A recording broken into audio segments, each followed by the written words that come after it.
प्रेम से बोलो जय माता दी। भक्तों, मैं हूँ सोनी गुप्ता। रिद्धि सिद्धि चैनल में आप सभी का स्वागत है। आज मैं बताने वाली हूँ धनतेरस क्यों मनाया जाता है। आखिर धनतेरस मनाने का कारण क्या है। जानिए धनतेरस की कहानी। वीडियो को अंत तक पूरा देखें, अधूरा ना छोड़ें। अगर वीडियो पसंद आए तो लाइक करें, चैनल को सब्सक्राइब करें और अपने दोस्तों के पास शेयर करना बिल्कुल भी ना भूलें। कहा जाता है समुद्र मंथन के दौरान जब भगवान धन्वंतरी जब अपने हाथों से अमृत कलश को लेकर निकले थे, उस दिन कार्तिक मास के कृष्ण पक्ष की त्रयोदशी तिथि थी। इसीलिए इस दिन को धनतेरस का पर्व मनाया जाता है। भगवान धन्वंतरी की पूजा अर्चना करने से आरोग्य सुख की प्राप्ति होती है। चलिए जानते हैं धनतेरस का पर्व क्यों मनाया जाता है और इसके पीछे की कथा क्या है। कार्तिक मास के कृष्ण पक्ष की त्रयोदशी तिथि को धनतेरस का पर्व मनाया जाता है।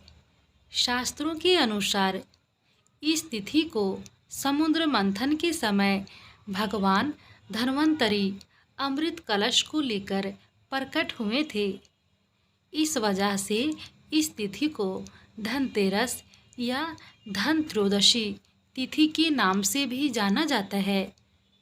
भगवान धन्वंतरी के अलावा इस दिन माता लक्ष्मी, धन के देवता कुबेर और मृत्यु के देवता यमराज की पूजा की जाती है। भारतीय संस्कृति में स्वास्थ्य को ही सबसे बड़ा धन माना गया है और इस दिन को राष्ट्रीय आयुर्वेद दिवस के रूप में भी मनाया जाता है। मान्यता है कि भगवान धन्वंतरी को भगवान विष्णु का अंश माना जाता है और इन्होंने ही संसार के चिकित्सा विज्ञान का प्रचार और प्रसार किया। इस दिन धन के द्वार पर तेरस दीपक जलाए जाने की प्रथा है। धनतेरस दो शब्दों से मिलकर बना है, पहला धन और दूसरा तेरस, जिसका अर्थ होता है धन का 13 गुना भगवान धन्वंतरी के प्रकट होने के कारण इस दिन को वैद्य समाज धन्वंतरी जयंती के रूप में मनाते हैं। धनतेरस की पौराणिक कथा। एक बार की बात है, एक बार मृत्यु के देवता यमराज ने यमदूतों से एक प्रश्न किया कि क्या कभी मनुष्यों के प्राण लेने में तुमको कभी किसी पर दया नहीं आती।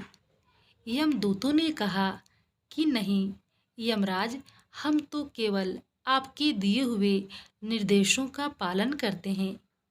फिर यमराज ने कहा कि बेझिझक होकर बताओ कि क्या कभी मनुष्य के प्राण लेने में दया आई है। तब एक यमदूत ने कहा कि एक बार ऐसी घटना हुई है जिसको देखकर दिल पसीज गया। एक बार एक दिन हंस नाम का एक राजा शिकार खेलने के लिए गया था और वह रास्ते में भटक गया और भटकते भटकते किसी दूसरे राज्य में चला गया। वहाँ एक हेमा नाम का शासक था। उसने पड़ोस के राजा का आदर सत्कार किया। उसी दिन राजा की पत्नी ने एक पुत्र को जन्म दिया। ज्योतिषों ने ग्रह नक्षत्र के आधार पर बताया कि इस बालक की विवाह के 4 दिन बाद ही मृत्यु हो जाएगी। तब राजा ने आदेश दिया कि इस बालक को यमुना तट पर एक गुफा में ब्रह्मचारी के रूप में रखा जाए और स्त्रियों की परछाई भी वहाँ तक नहीं पहुँचनी चाहिए। लेकिन विधि के विधान को कुछ और ही मंजूर था। संयोगवश राजा हंस की पुत्री यमुना तट पर चली गई और वहाँ राजा के पुत्र को देखा। दोनों ने गंधर्व विवाह कर लिया। विवाह के 4 दिन बाद ही राजा के पुत्र की मृत्यु हो गई। तब यमदूत ने कहा कि उस नवविवाहिता का करुण विलाप को सुनकर हृदय पसीज गया था। सारी बातों को सुनकर यमराज ने कहा कि क्या करें, यह तो विधि का विधान है और मर्यादा में रहते हुए यह काम करना पड़ेगा। यमराज ने बताया उपाय। यमदूतों ने पूछा कि ऐसा कोई उपाय है जिससे अकाल मृत्यु से बचा जा सके। तब यमराज ने कहा कि धनतेरस के दिन विधि विधान के साथ पूजा अर्चना और दीपदान करने से अकाल मृत्यु नहीं होती है।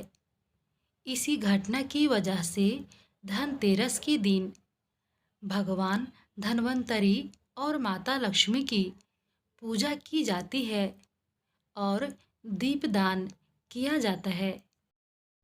दूसरी कथा के मुताबिक एक बार भगवान विष्णु मृत्युलोक में विचरण करने के लिए आ रहे थे। तब माता लक्ष्मी जी ने साथ चलने का आग्रह किया। तब विष्णु जी ने कहा कि यदि मैं जो बात कहूँ तुम अगर वैसा ही मानो तो फिर चलो। तब माता लक्ष्मी जी ने उनकी बात मान गई और भगवान विष्णु के साथ भूमंडल पर आ गई। कुछ देर के बाद एक जगह पर पहुंचकर भगवान विष्णु ने माता लक्ष्मी जी से कहा कि जब तक मैं न आऊं तुम यहाँ ठहरो, मैं दक्षिण दिशा की ओर जा रहा हूँ, तुम उधर मत आना। भगवान विष्णु के जाने पर माता लक्ष्मी के मन में कौतूहल जागा कि आखिर दक्षिण दिशा में ऐसा क्या रहस्य है जो मुझे मना किया गया है, और भगवान स्वयं चले गए। लक्ष्मी जी से रहा ना गया और जैसे ही भगवान आगे बढ़े लक्ष्मी भी पीछे पीछे चल पड़ी। कुछ ही आगे जाने पर उन्हें सरसों का एक खेत दिखाई दिया। उनमें खूब फूल लगे हुए थे।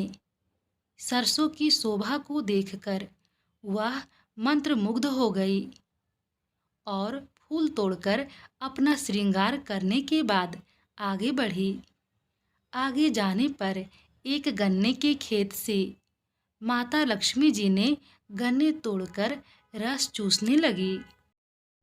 उसी क्षण भगवान विष्णु जी आ गए और यह देखकर लक्ष्मी जी पर नाराज होकर उन्हें श्राप दे दिया कि मैंने तुम्हें इधर आने को मना किया था, पर तुम ना मानी और किसान की चोरी का अपराध कर बैठी। अब तुम इस अपराध के जुर्म में इस किसान की 12 वर्ष तक सेवा करो। ऐसा कहकर भगवान उन्हें छोड़कर क्षीर सागर चले गए। तब लक्ष्मी जी उस गरीब किसान के घर में रहने लगी। एक दिन लक्ष्मी जी ने उस किसान की पत्नी से कहा कि तुम स्नान कर पहले मेरी बनाई गई इस देवी लक्ष्मी का पूजन करो, फिर रसोई बनाना, तब तुम जो मांगोगी मिलेगा। किसान की पत्नी ने ऐसा ही किया। पूजा के प्रभाव और माता लक्ष्मी की कृपा से किसान का घर दूसरे ही दिन से अन्य धन रत्न स्वर्ण आदि से भर गया। माता लक्ष्मी ने किसान को धन धान्य से पूर्ण कर दिया। किसान के 12 वर्ष बड़े आनंद से कट गए। फिर 12 वर्ष के बाद माता लक्ष्मी जाने के लिए तैयार हुई। विष्णु जी ने माता लक्ष्मी को लेने आए तो किसान ने उन्हें भेजने से इनकार कर दिया।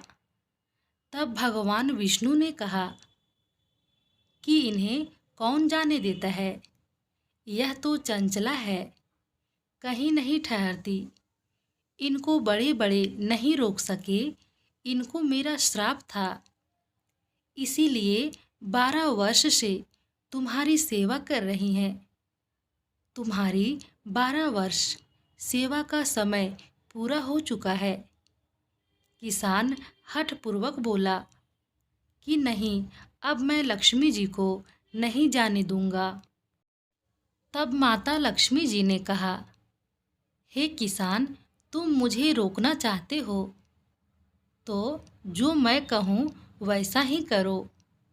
कल तेरस है, तुम कल घर में लीप पोत कर स्वच्छ करना। रात्रि में घी का दीपक जलाकर रखना और संध्या काल मेरा पूजन करना और एक तांबे के कलश में रुपये को भरकर मेरे लिए रखना। मैं उस कलश में निवास करूंगी, किंतु पूजा के समय मैं तुम्हें दिखाई नहीं दूंगी। इस एक दिन की पूजा से वर्ष भर मैं तुम्हारे घर से नहीं जाऊंगी।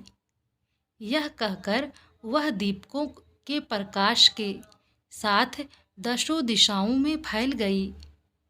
अगले दिन किसान ने माता लक्ष्मी जी के कथा के अनुसार पूजन किया। उसका घर धन और धान्य से पूरा हो गया। इसी वजह से हर वर्ष तेरस के दिन माता लक्ष्मी जी की पूजा होने लगी। यह वीडियो कैसा लगा कमेंट बॉक्स में ज़रूर ही बताएं। फिर मिलती हूँ नई जानकारी के साथ अगले नेक्स्ट वीडियो में।